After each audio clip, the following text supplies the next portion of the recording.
오늘의 말씀 말라기 2장 10절부터 16절 말씀. 하나님 아버지, 화요일 아침 이 시간에도 주의 은혜를 함함으로 주 앞에 나오게 하시니 감사합니다. 이 시간에도 우리 모두에게 말씀을 통해 하나님의 음성을 들려주옵소서. 예수님 이름으로 기도합나이다. 아멘. 할렐루야. 성교 성도 여러분, 오늘 하루도 하나님의 은혜와 평강이 여러분 삶 가운데 넘쳐나길 축복합니다. 오늘 우리에게 주시는 하나님의 말씀은 말라기 2장 10절에서 16절까지의 말씀입니다. 말라기는 1장 6절부터 2장 9절까지의 제사장들에 대한 고발을 마치고 유다 공동체 전반에 만연한 가정의 혼란 문제를 다루고 있습니다. 말라기는 결혼이 하나님 안에서 이루어지지 않고 있음을 고발하며 이방인과의 통혼과 이혼 문제를 집중적으로 다루고 있습니다. 언약에 성실하신 하나님께서는 택하신 백성 또한 언약에 성실하길 원하십니다. 10절, 우리는 한 아버지를 가지지 아니하였느냐? 한 하나님께서 지으신 바가 아니냐? 어찌하여 우리 각 사람이 자기 형제에게 거짓을 행하여 우리 조상들의 언약을 욕되게 하느냐? 말라기 선지자는 유다가 거짓을 행하여 하나님과 그 조상들이 맺은 언약을 욕되게 했다고 책망합니다.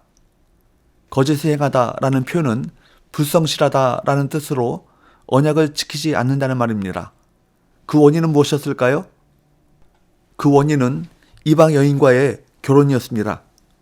본래 하나님께서는 가나안 땅의 거민들을 심판하시고 이스라엘에게 가나안 땅을 주시면서 이방 민족과 통혼하는 일을 금하셨습니다. 이스라엘이 이방 민족과 결혼하면 여호와 신앙을 온전히 전수할 수 없기 때문입니다. 그러나 유다 백성들은 어떻게 합니까?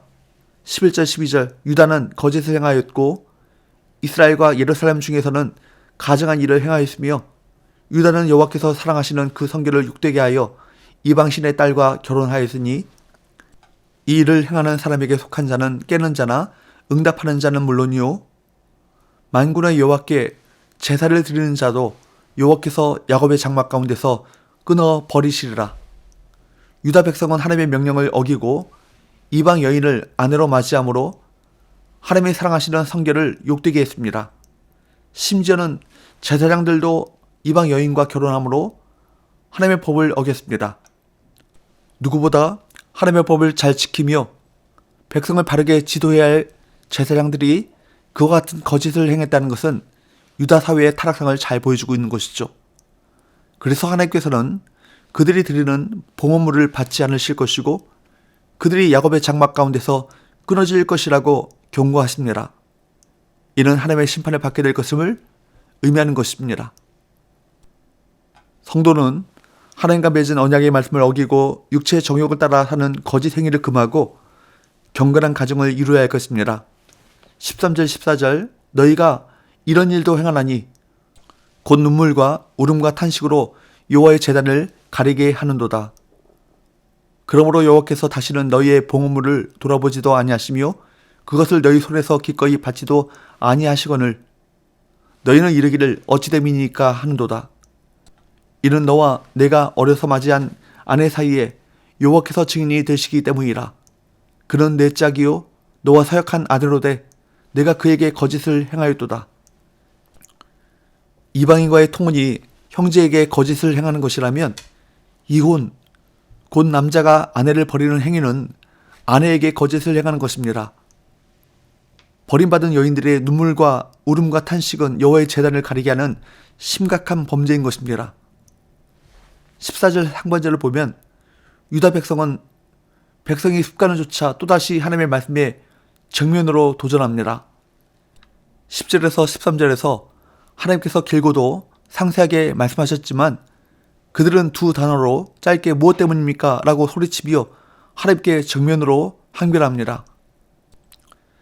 이방 여인과 결혼한 것이 뭐가 그렇게 큰 죄냐라는 항변이고 그들이 심지어 눈물과 울음과 탄식으로 하나님께 나왔지만 하나님께서 듣지 않으신 것, 이거 부당하다는 것입니다. 왜 하나님께서는 그들을 거부하셨을까요? 그들의 눈물이 회개의 표현이 아니라 하나님의 거부에 대한 비난이며 항의일 뿐이었기 때문입니다. 그들이 하나님의 말씀의 뜻을 이해 못하는 것이 아니었습니다. 하나님이 아무리 그렇게 말씀하시더라도 자신들을 그렇게 대하시는 것은 너무 심한 처사라고 고집을 꺾지 않고 불만을 표시하는 것입니다.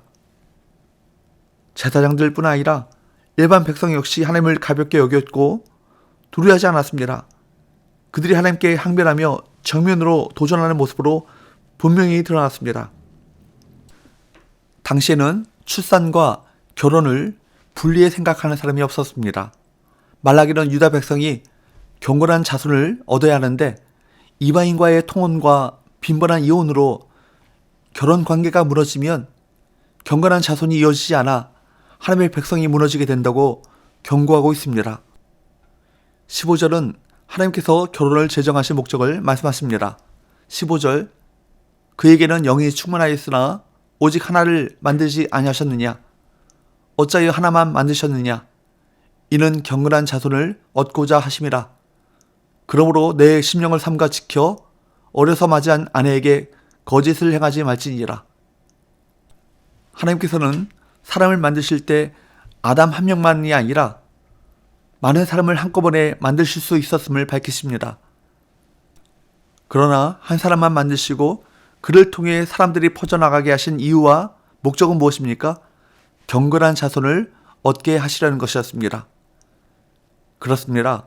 하나님이 지정하신 결혼의 목적은 남편과 아내가 하나가 되어 자녀를 양육하여 경건한 자손으로 만드는 것입니다. 하나님은 당신의 백성을 통해 이 세상을 경건한 자손으로 가득한 하나님의 나라로 만들기 원하셨습니다. 그러므로 이러한 하나님의 원대한 목적을 깨뜨리는 이방 민족과의 통혼은 결코 작은 죄가 아니었던 것이죠. 경건한 믿음의 가정을 통해 이 세상을 구원코자 하시는 하나님의 원대한 뜻을 깊이 새기고 명심해야 할 것입니다. 그러므로 이혼도 아주 심각한 문제였습니다. 16절, 이스라엘의 하나님 여호와가 이르노니 나는 이혼하는 것과 옷으로 학대를 가리는 자를 미워하노라. 만군의 여호와의 말이니라. 그러므로 너희 심령을 삼가 지켜 거짓을 행하지 말지니라. 하나님은 이혼을 미워하신다고까지 말씀하시며 엄히 경고하셨습니다. 유다 백성은 이방 민족과 통혼할 뿐 아니라 쉽게 이혼하는 등 거짓을 행함으로 경건한 자손을 얻는 길과는 멀어지고 있었습니다. 이렇게 되면 점점 신앙의 순수성을 잃어가게 되고 결국 망하게 될 것입니다. 물론 지금은 혈통적인 순수성과 신앙적인 순수성이 동일시되지 않습니다. 우리는 여기에서 신앙의 순수성에 대한 경고를 새겨들어야 할 것입니다. 경건한 가정에서 경건한 자녀들을 양육하는 것뿐만 아니라 이웃에게 복음을 전하는 것도 경건한 백성을 얻는 일이죠. 이 과정에서 세상의 가치관이 혼합되거나 교회가 자꾸 분열되어 흩어진다면 하나님을 배신하는 것입니다. 신앙의 본질을 회복하고 유지하는 것에 힘쓰시기를 바랍니다. 사랑하는 성도 여러분, 성도의 결혼은 단순히 내가 원하는 사람을 배우자로 삼아 가정을 꾸리는 것이 아닙니다. 하나님 앞에서 언약을 맺어 가정을 꾸리고 한 몸을 이루어 하나님 나라를 이루는 일에 참여하는 놀라운 신비인 것입니다. 육신의 경건한 자손을 세워나가는 일에 힘쓰시고 또한 복음을 전함으로 영적인 자손들을 세워나가는 일에 힘쓰십시오. 믿음 안에서 경건한 가정을 세워 그 가정을 통해 하나님의 큰 뜻을 이루시기를 주님으로 축복합니다. 기도합시다. 하나님 아버지, 우리 가정을 통해 하나님의 거룩하신 뜻을 나타내 보이시기 원하시는 것을 말씀 가운데 깨닫게 하심을 감사합니다. 하나님을 경외함으로 우리 자신과 우리의 가정과 우리 공동체에서 죄악의 요소를 제거하고 거룩함을 이루도록 힘쓰게 하여 주옵시고 또한 복음을 전하여 영적인 믿음의 가정들을 세워나가는 일에 우리 모두가 전력하게 하여 주옵소서. 예수님의 거룩하신 이름으로 기도합나이다. 아멘.